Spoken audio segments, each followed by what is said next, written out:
Today is Twitch Blackout Day, my friends. By the way, a particularly stupid holiday that I'm not going to be participating in. I'll be streaming on Twitch as soon as this video goes out. Also, I'm not sure if it's a holiday, maybe it's just a commemoration or something. Anyway, here's the info. Twitch is a space for people to create, join, and participate in communities. Yeah. Harassment. Harassment is any content or activity that attempts to intimidate, degrade, abuse, or bully others, or creates a hostile environment for others, and is prohibited. Harassment is prohibited. You just said that. Twitch will consider a number of factors to determine the intent, context, and impact of any reported harassment. To help you identify what types of behavior and content may constitute harassment, below is a list of examples. Bullying, such as repeated name-calling or attempts to embarrass someone with the intent to harm. Well, I mean, there's no harm in calling someone names or embarrassing them. I mean, harm is generally physical damage, unless we're seriously going down the speech is violence route at this point. Abusing someone based on their employer, organization, or other affiliation. So cancel culture, then. I mean, that's what you're talking about, right? Isn't it? Was Pro-Jared harassed, then? Telling someone to hurt or kill themselves. Okay, fair enough. Creating user accounts dedicated to harassment or hate. So you don't like troll accounts, alright. Stalking or violating someone's established personal boundaries, such as circumventing channel bans, account blocks, or requests not to contact them. Okay, I can see that too. Revealing someone's personal information against their will or with the intent to harm them. So I guess a phone book is now considered harassment. Recording someone against their will or with the intent to harm them. It doesn't matter if the law says you are in a one-party location for recordings. If you record them being a shitheel and then you leak those DMs, you're harassing them. Sharing content, including doctored or out-of-context content, with the intent to degrade, bully, or harm someone. So if you have the receipts, you're harassing them. Browsing or raiding channels with malicious intent. What? Unwanted sexual advances, sexual harassment, and sexual bullying. This is the most interesting one of the bunch. Unwanted sexual advances. In some cases, and I know this is not always the case, but in some cases, you don't know if it's unwanted until after you've made the advance. That's the whole point of rejection. And as you'll see in the content of this video, we are reaching a point where if you hit on a girl and she rejects you, and then you politely say, okay, fine, I'm sorry, and move on, that is still sexual harassment. In other words, asking for consent for a sexual encounter is harassment. And that is what the Twitch Blackout Day is ultimately about. Asking women for consent is harassment. Here's what I mean. My interaction with Angry Joe from Queen of the Feeders. This thing is stupidly long, we're not going to go through all of it, but there are some choice bits we should probably talk about. I've been holding exactly who this was in for over 2 years now, but after seeing other women come forward about other streamers, I decided to come forward about the day/night of April 7th in 2018. PAX East was my first ever event I was able to go to as a Twitch partner, and I was ecstatic. I'd never been there and I was utterly overwhelmed. I was meeting so many cool streamers and people who watch my stream that I felt really welcomed. I eventually went to the Twitch partner party on the night of April 6, 2018, and brought along a friend I'll call Alan. It felt nice having a friend at a huge party like that, where we eventually met Markiplier. But then eventually I started reaching out and randomly introducing myself to streamers and YouTubers. This is when I met Joe. He asked if I was a guest, and I said I was a smaller partner, but I brought my friend. He said cool and asked to follow me, and I followed him back and was in awe because he was a larger YouTuber. I DM'd everyone I met, thanking them and saying I was glad to meet them. Joe ended up replying as seen below. Hey Joe, I'm so glad to have met you. I was Ashley, the crazy lady dressed to impress. Of course, Ashley. You were such a cutie in your 80s gear. I love that theming. I'll definitely see you at the panel. Maybe you can cheer me up after it if it sucks balls? Hey Ashley, you want to grab dinner with me and some people from YouTube after the panel? For sure, panel starts at 5, right? I'll be heading over soon. I bring Alan with me, and we sit through his panel even though we both didn't watch the Angry Joe show. After the Q&A, Alan and I stick around, and I wanted to ask if Alan could come. Instead, Joe grabs me and says we have to go, and he took me away from Alan. I look back and see Alan staring at what just happened as PAX East security is leading us backstage and through a corridor. Joe looks at me and says, I can't believe you came, and just smiled, and I said, of course, you asked me to. He then begins to brag that he can only really travel this way around PAX East or he gets swarmed. I laugh and say, yeah, I guess that's what happens when people like you. Security eventually leads us to a back door and we end up outside. He attempts to flag a cab down but people recognize him and take pictures. Joe begins to freak out. I ask him what's wrong. He started to say he lost his phone and he was afraid a fan had it. He asked for my phone and called his phone. It ended up being in his pocket. He laughed and says, "Oh geez," and then just plucked away at his phone. I didn't think anything of it, but realized he now had my number. Instead of the restaurant, we end up in front of his hotel. He says it's fine, he'll only be a moment. I get out and walk with him inside. Joe invites me to sit down in his room, so I'm not standing it. I'm assuming he doesn't have bad intentions, and I didn't want to be that person that says, "Hey, are you trying to sleep with me? I have a boyfriend, you know." Joe ends up taking a shower and asks me to join him. I laugh and say, "You're funny," and he replies along the lines of saying he knew and the offer was on the table if he decided I wasn't joking. After the shower, he starts asking me about how I started streaming and just small talk, then starts showing me pictures of his car and other things. He then says, "Say cheese," and snaps a picture of us together. I'm in this cab and he's telling me how I'll like this place. At this point, I don't care how much it costs or where it is. I'm just glad someone else will be there. I bring out my phone. Joe tells me to put it away and enjoy the time with him, so I do, assuming that he finds it rude, so I try to respect that. We get to the restaurant, I'm nervous, yada yada yada. Basically, the whole thing plays out like Joe is kind of weird and creepy, and he's basically playing it off like he's trying to get into her pants. Okay, fair enough. And you know what? It's extremely long. You know, it's extremely long, and actually, there's not really much here, you know? There's a lot of allegations, there's no real proof, these screenshots don't actually say what she's saying, but it's basically like, if everything she says in here, this Queen of the Feeders, is true as she said it, Angry Joe sounds like somebody who was basically trying very awkwardly to get into this girl's pants, and then pretty much accepted it when she rejected him. And she just felt very weird about how he was an awkward guy, and about how he even dared to try in the first place. And here's Angry Joe's statement. It has come to my attention that someone I met at a public event more than 2 years ago, and I have had no contact with since, is now suddenly leveling allegations against me on social media. These allegations are not true, and anyone who looks at the facts can plainly see that. I have no idea why this person decided to do this at this time. Here are the facts. The person approached me and my colleagues at a Twitch party, introducing herself as a fellow content creator who was interested in hanging out and networking. We exchanged Twitter handles. She then DM'd me the same night at 2:16 a.m., asking to see me again. I agreed and invited her to my public panel the next day, then to a YouTube dinner meeting with account managers afterward. She showed up to my panel with a male friend who was more than welcome to join us at any point. After my panel, we met up with my friend Other Joe, and we all traveled together to the hotel, where she chose to wait while I showered and got ready for the dinner. At no point did anything improper happen. I never offered or suggested sex. At the meeting, I helped her network her channels with YouTube partner managers. After the dinner, my friends and I attended another party at a public place. She tagged along. At the party, she checked her bag and belongings. At no point did I ever take her phone or purse or deny her access to them. In fact, she posted photos to her Twitter of her with other people throughout the night. I never grabbed, dragged, pushed, pulled, cornered, or spun her around in any direction as she claims. I did not make her stay by my side at all times as she claims. We mingled at the party separately. All of these facts can be confirmed by numerous people who were there that evening, and her own account confirmed these events. She is a grown-up and we were out in public and she could have left at any time. I was just trying to help someone who had expressed interest in the industry and my show. I never imagined this could be a bad thing. At this point, this is a he said, she said situation, and frankly, I've learned my lesson from the Pro Jared situation. I don't know why Queen of the Feeders has suddenly decided to come out with this, but it doesn't matter. Her story does not contain the receipts. And pretty much everybody noticed these holes in her story because she very soon after posted this. I will be taking a step back from Twitter. It amazes me that people think the little follows I'm getting somehow outweigh all the backlash and result in clout or monetary gain. I never said he assaulted me. I said his actions were predatory because they were. Thank you to those who have supported me. No, I'm not ignoring you. I won't delete or hide anything regardless of what happens because it needs to be known, but I need to take time. It sounds like you got called the fuck out, and the average person is just getting really tired of this cancel culture nonsense. Now, unlike Angry Joe, the other streamers that have been accused of stuff, I have no clue who these people are, but let's at least go through them a little bit. Little Shia, is it Little Shiha? This is her experience dating I Am Spoon, whoever the fuck these people are. I'm going to keep this relatively short because I know we're all exhausted. The only thing that prompted me to write this was that I could share the signs I ignored to potentially help anyone else who's seeing red flags. I dated a streamer named I Am Spoon very publicly for 3 years. His sexual aggression was very widely known in his community. He specifically had a taste for female streamers with a small following.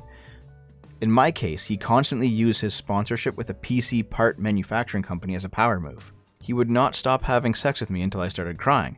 When I did, he would stop and say some variation of, "I hate it when you cry because it makes me feel guilty." He cheated a lot.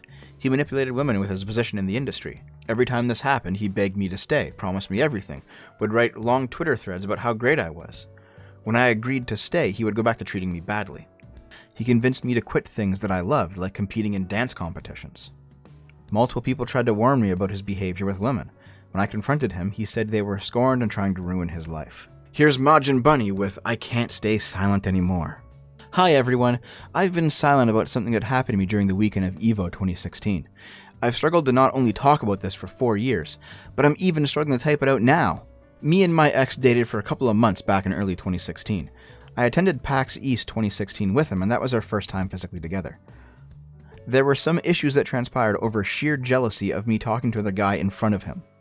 He was jealous and clingy, but I never thought he was abusive at that point. A few months went by and things just weren't panning out for us. I believe we broke up sometime in June. We were 100% broken up by the time Anime Expo rolled around. I broke up with him because I said I needed to figure shit out and work on myself. AX happened and we hung out at the con as friends. I have always struggled with being hypersexual and trying to figure that all out, okay? We did a fun Overwatch-inspired photo shoot that he was a part of, and my memory isn't the best, but I do believe that we at least made out that night. I don't think anything went past that. I was also making out with a lot of other people during that photo shoot. To me, it was just having fun and partying.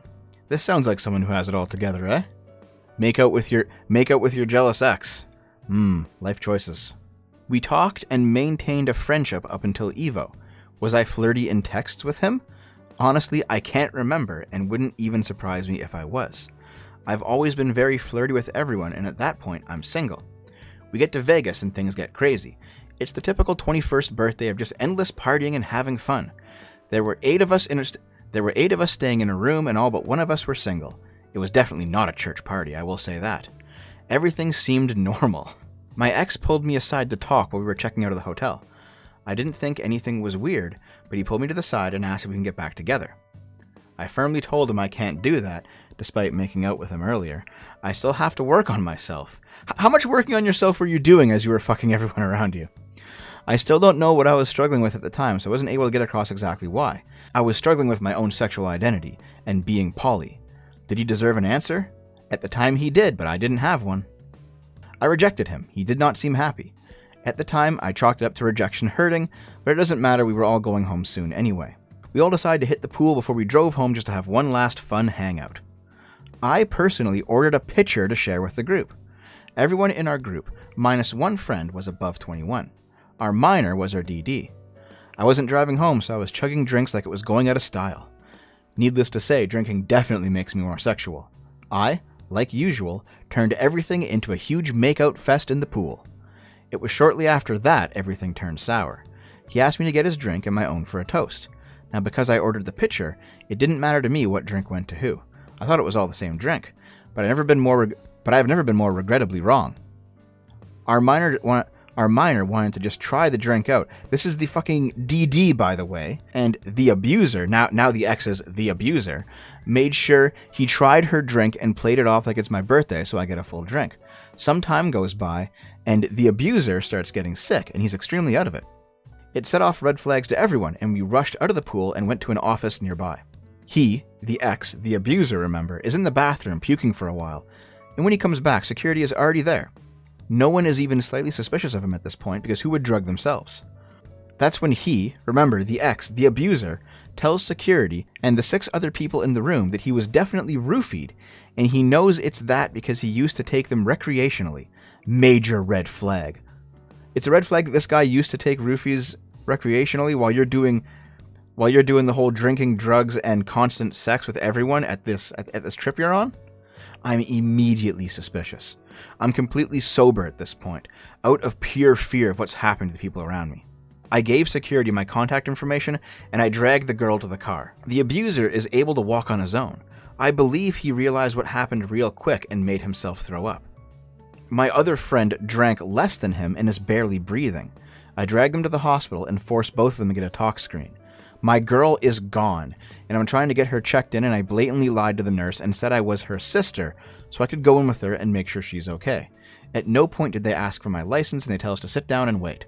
The abuser goes in first, and I see him talk to a nurse, and I think he's just explaining what happened. My friend gets called next, and as I help her out, not only does the nurse tell me I can't come in, but actually asks me to leave the hospital entirely.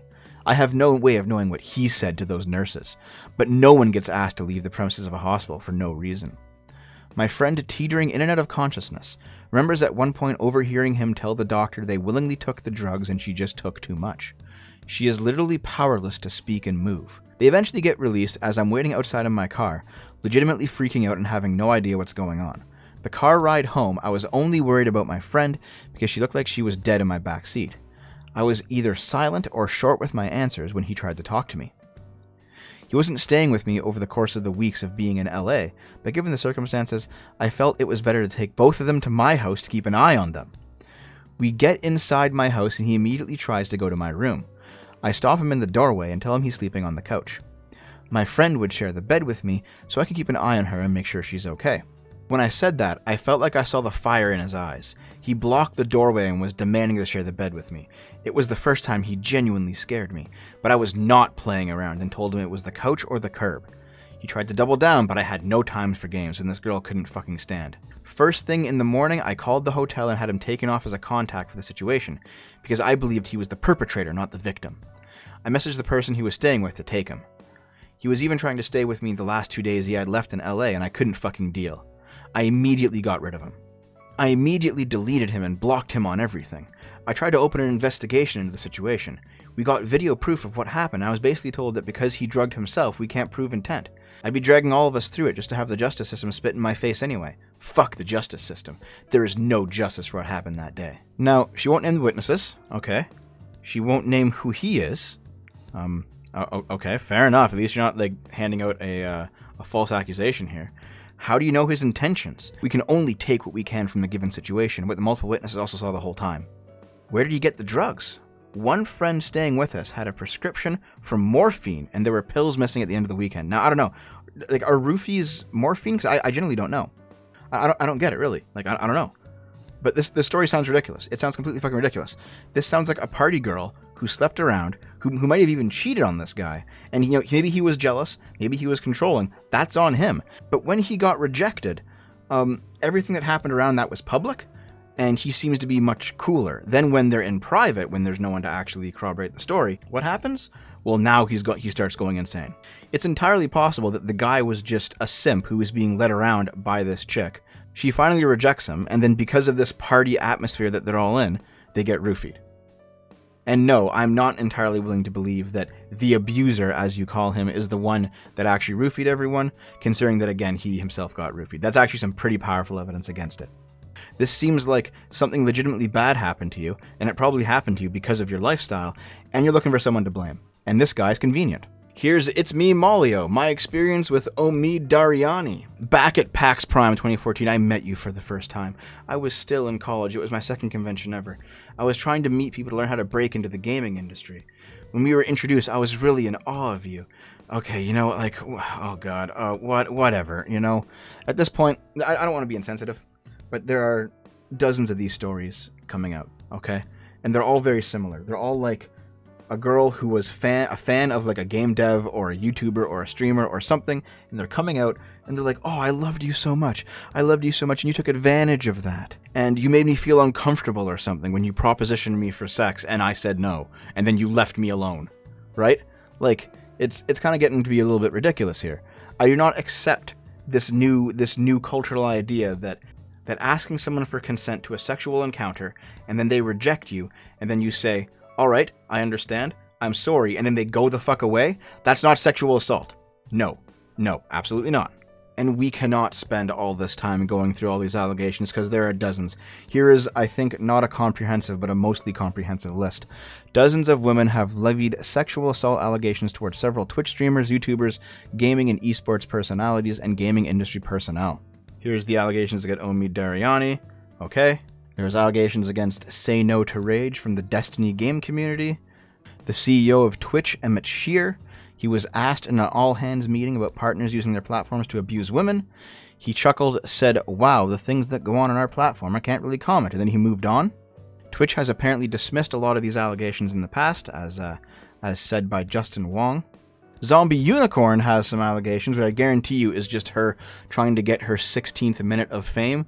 I know that Bully Hunters didn't really work out for you, but you should probably stop bullying people yourself now. The esports caster Henry G has been accused of being abusive and having sex with no consent. Selitzer Games has been accused of rape. Acta Bunny Foo Foo has been accused of sexual assault. Here's Angry Joe's. Witwix has been accused of sexual harassment. Luminosity 48, there's allegations. Swifty IRL allegations. It's Me JP allegations. I Am Spoon, we talked about those. Warwitch has been accused of grooming a teen. He groomed me. I know I seem willing here, but that doesn't make a difference as I was 15 at the time. Okay, fair enough. TVG Badger, he's accused of sexual assault. He apparently has a response with a lot of evidence against it. Yellow Packle has allegations. FaZe Banks, the owner of the FaZe clan, has been accused. Former Yogscast members Sejin and Terps have been accused. Voiceover Pete, accusations. Caitlyn has been accused of grooming guys 10 years younger than her. Here's a female one. Here's your one female groomer. The Basuke has been accused of rape here and here. He has since deleted his Twitter account. Several Dota 2 esports personalities have also made allegations of sexual assault. Here are all the people leaving the OP group after the sexual assault allegations against the CEO of the OP group. The only name that I really recognize in here is Dodger. And she's frankly somebody that I haven't watched in like 5 or 6 years at this point. And this person has apparently stopped updating this list. If you want to look at this list and look into all of these things yourself, I will have it in the description. But the point is, this is too much to cover. I'm sure at least some of these are true. I'm sure that there are people out there who have actually been sexually assaulted, they've actually been raped, they have no recourse because they're small and their rapist or their sexual assaulter is this big personality. They have no physical evidence. It's been too long to report it to the police. They were scared, they were intimidated, they were young, whatever. This stuff does happen. What happens just as often, in my opinion, are people who just, they want to ruin someone's life for fun. They want to have their 15 minutes of fame. They want to feel powerful. Maybe they want to springboard into their own career by being a victim. Maybe they just want to jump on a bandwagon. But they start pulling out these fake-ass accusations. I don't know which of these are fake, I don't know which of these are real, but the point is, unless there's proof, we have a moral obligation to disregard them. But of course Twitch cucks out. We take accusations of sexual harassment and misconduct extremely seriously. We are actively looking into the accounts concerning streamers affiliated with Twitch, and will work with law enforcement where applicable. Well, like, unless they're abusing on stream, you don't have a place here, do you, Twitch? Like, I'm really tired of this mentality, too. The whole, oh, you did something somewhere else? We're gonna ban you off Twitch. We're gonna ban you off everywhere. Like, oh, okay, so you were an asshole at a convention that Twitch had no presence at. Well, you're banned off Twitch now. Fucking why? Banning people for off-platform behavior is tyrannical. It's tyrannical when Facebook does it. It's tyrannical when Patreon does it. It's tyrannical when Twitch does it. But of course, some people want more tyranny. These are empty words considering you as a company minimized and dismissed my sexual harassment and continued to let the predator attend your events and gave him live segments at E3 on your official channel. Well, unless you had proof, what does Twitch, what should Twitch do?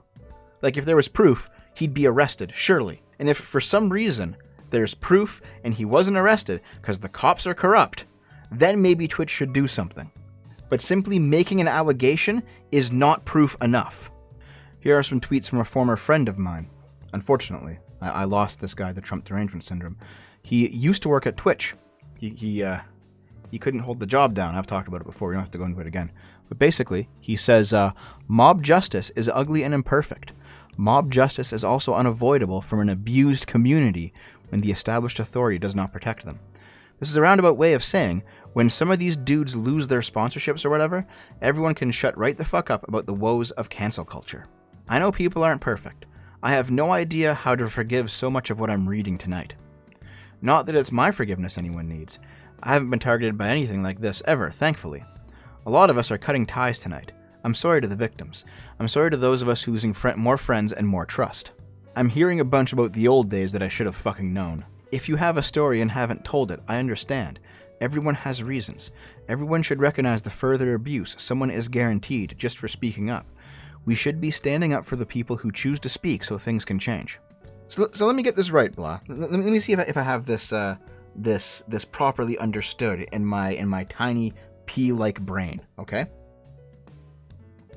You believe that sexual assault is such a heinous crime that when the person who is accused of it responds with a cry of innocence, that they didn't actually do it, that is not enough for you. To be innocent of the crime is not enough of an offense. That is how damning an accusation of it is. That's what you're standing for right now. We should be standing up for people who choose to speak so things can change. What if they choose to speak something that didn't fucking happen? What if you get some of these small-time ass streamers, and yeah, I've looked at some of these accounts. They've got maybe like 1,000 followers, 10,000 followers, maybe even 100,000 followers. These are not the ninjas of the world. These are not the people making 7 figures at this job. Maybe these are people who are in like the mid-range of streamer, and they just want that little boost, you know? Maybe that's what they're chasing. Maybe they've done everything they can. They've done like the body painting. Maybe they've done the 24-hour streams, the cosplay, you know, the titty streamer stuff, whatever. But they're just not breaking that ceiling yet. And you know what? They're like, maybe some victim bucks will finally make me break that ceiling. Have you ever thought of the fact that some of these people are probably lying, dude? Not all of them, but definitely some of them. No, you don't care. Everyone can shut right the fuck up about the woes of cancel culture. So if someone is accused of sexual assault, and then therefore they lose their sponsorships, they lose their money, because the mob comes after them, your response is, shut the fuck up about cancel culture. Are you serious? If there's no proof, if there's no way to know if this person actually did it, you think it's fine to have him canceled.